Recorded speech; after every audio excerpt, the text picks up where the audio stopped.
Assalamu alaikum everyone. I'm in Granada, Spain. We visited Alhambra Palace yesterday. We were completely blown away by the sheer beauty of that place.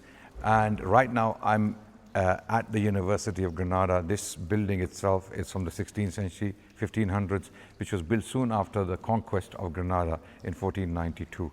And at this building right now, there is a very special exhibition taking place in the University of Granada, Los Latidos del Quran. It's a Quran manuscripts exhibition. Manuscripts kept in there mostly belong to Muslims from Spain, and then those Muslims who stayed behind, obviously they had no choice. After the conquest of 1492, they were given two choices, either to die or to get baptized. In other words, become Catholics. And many did, unfortunately, but they remained Muslims in secret, and they even invented a new script called Al-Khameado script that they used to study their religion and keep up their religion, and even write their religious texts in that language. So some of that stuff is inside this museum. We're going to have a look at it very quickly. I'm going to give you a glimpse into it. We cannot stay here for very long for obvious reasons, but we're going to get a glimpse into it. Okay, so we're going to get this so that you know what the exhibition is about. This text in English, you can read it, pause it and read it, and we're going to continue. Okay, so mainly this museum, this exhibition has been organized to commemorate the Muslim memory, especially in particular about the Quran. So these are some of the Quran manuscripts, some examples from the Muslim period or later on the post-conquest period. Muslim books became illegal in Spain. There were close to 1 million Muslims in Spain, possibly more, in the 15th century. 1492, when the conquest took place, Isabella and Ferdinand, two monarchs, joined the states Castile and Aragon. They united by the advice of the Pope. The Pope wanted to wipe out Islam completely from Spain, and once the conquest took place in 1492, there was a systematic purging of Islam, Muslims and any Muslim heritage.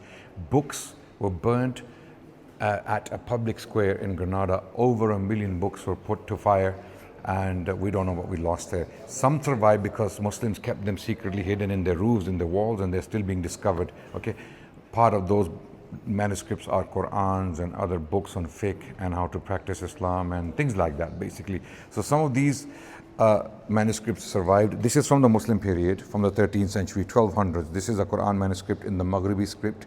It's beautifully penned, as you can see, and it's on vellum. This is not paper, this is vellum. Vellum is basically a thin membrane which is found between the meat and the skin of a goat, and it is stretched and dried, and then these pages are made out of that membrane. This is a book in Al-Khameado. It's from 1606, and the author, the writer, is Muhammad ibn Ibrahim Bani al-Aziz. Okay, so this was completed in 1606. The date is there on the manuscript. This has Al-Khameado, the language the Muslims had invented to convey their religion to each other or to communicate with each other. So these are secret Muslims called the Moriscos. They were publicly Catholics, but in private they were Muslims, and they never left their faith. They tried over generations, they tried to hang on to their faith as much as they could. And these are some of their remaining manuscripts that we can find. We cannot go through every single manuscript in detail, but just get a glimpse into it. And this is something about how the Muslims made ink to write manuscripts. They used gum from trees. They used lapis there, a stone that was found in Afghanistan. It was imported from Afghanistan. There's black ink. So they made a murakkab, a mixture of substances, to make the ink so that the ink sticks. It doesn't fade away if water touches it or anything like that. Okay, I have manuscripts in my personal collection where they were damaged by water, and then the ink still remains after hundreds of years. So these are some of the binding tools that are on display, you can see. Okay, again we have a very beautiful Quran here. Very quickly, it's in the Maghribi script, very lavishly, beautifully transcribed with gold decoration. It's Andalusian, it's from Spain. Okay, again, this is also from the 13th century, 1200s, almost 800 years old, this manuscript. Okay, this is from the Muslim period, so a Muslim would have kept it.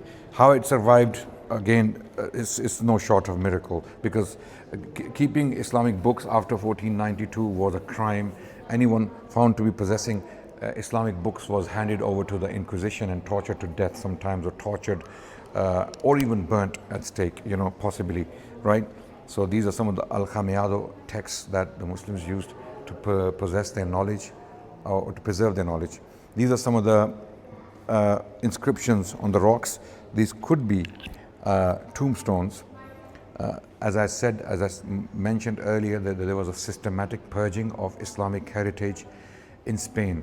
Tombstones, graves, hundreds of thousands of them were completely wiped out. Okay, they were razed to the ground. They were completely wiped out because there was a specific order from the papacy that you have to wipe out any trace of Islam.